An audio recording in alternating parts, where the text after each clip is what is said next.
On March 23rd, the Governor-General of Canada approved Prime Minister Mark Carney's request to dissolve Parliament, and a federal election was called for April 28th.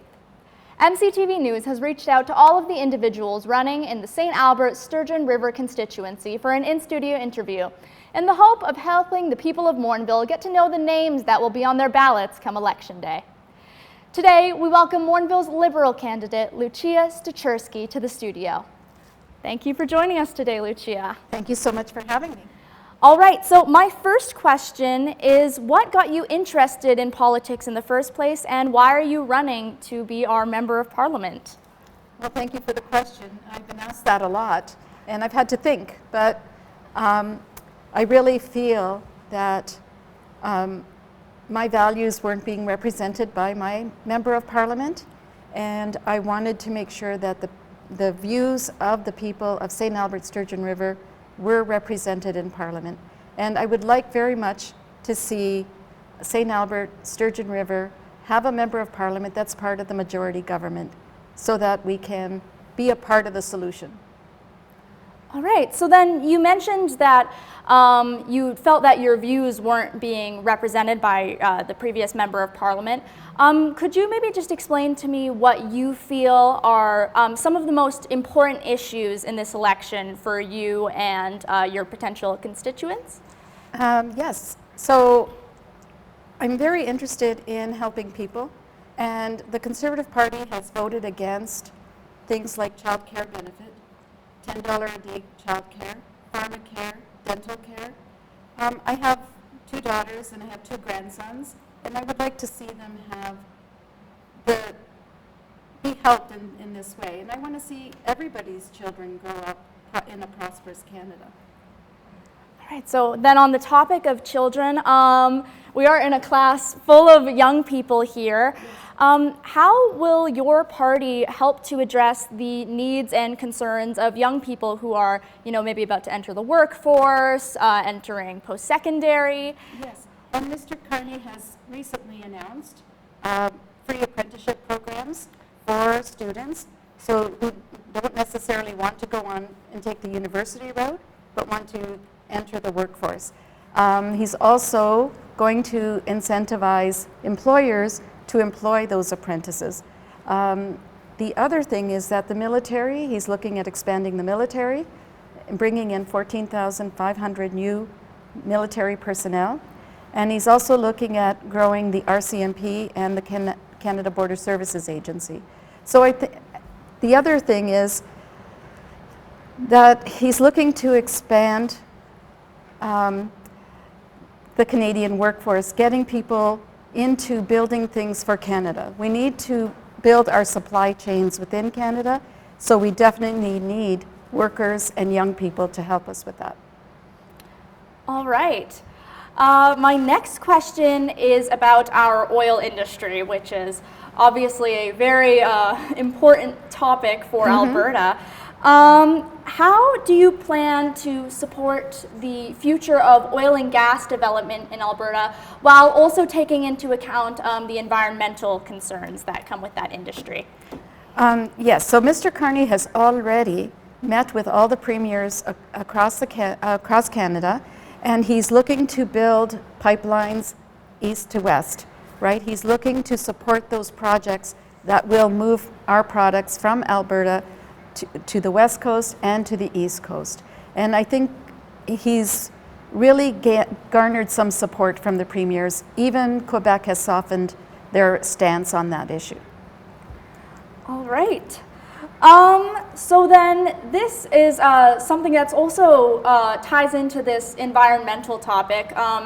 With climate change, many people are saying that the amount of natural disasters is only going to continue to increase. So in Alberta, that has come in the form of wildfires. So what will you and your party do to advocate for supports for people who are dealing with these natural disasters, like in Jasper recently? Well, recently in Jasper, the federal government has committed, I think it was like $125 billion to help rebuild Jasper when the province has pulled out. So that's one thing. But it's not just wildfires. We had a a terrible flood in southern Alberta with Calgary as well. That cost us $6 billion in the economy. And so there's many things that climate change affects. And the federal government, Liberal federal government, will rely on experts in the field in how to affect positive change in the climate. The Conservative government Conservatives have consistently voted against any such measures. And the Liberal government believes in science, and they're going to look to make those improvements. All right. Well then, moving on to my next question, Okay. little shift in topic. Obviously, there have been some challenges currently with our neighbors south of the border. So how will your party help to advocate for Canada and proceed with this conflict as best as possible for the people of Canada? Well, I think Mr. Carney's approach has worked so far. He has stood up to Mr. Trump, and in the first 2 weeks of becoming Prime Minister, essentially he ignored him. He went to the EU to look at opening up our markets. He talked to all the premiers. He's got a Canadian business advisory group that will help with that as well. He's looking at, again, building our markets.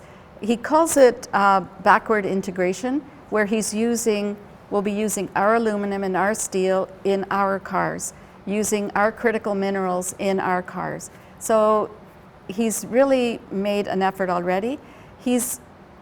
As a result of ignoring Mr. Trump for the first couple of weeks, Mr. Trump came calling because he doesn't like to be ignored.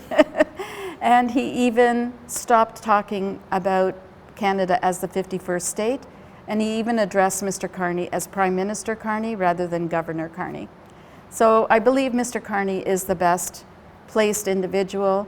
He's got the expertise, he's got the economic background to deal with Mr. Trump. All right. So this next question has also been a topic of concern as of late.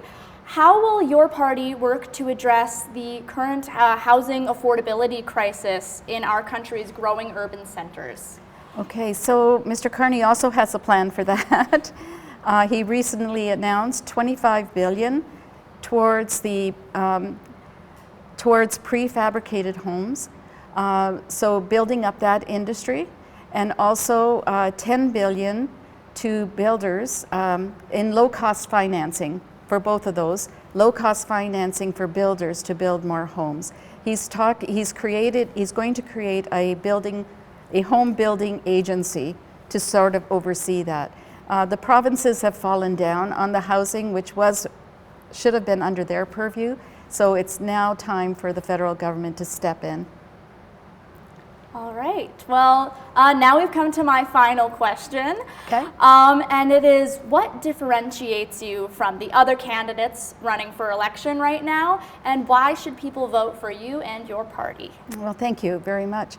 I had 25 years of experience in the federal government. I'm a chartered professional accountant. I've worked in Health Canada. I've worked at the Department of Finance and Secretary of the Treasury Board. And I managed the Consulting and Audit Canada office here in Edmonton for 4 years before retiring. When I retired, however, I went into private practice. So I have 12 years of experience in helping businesses and organizations improve their efficiency and profitability.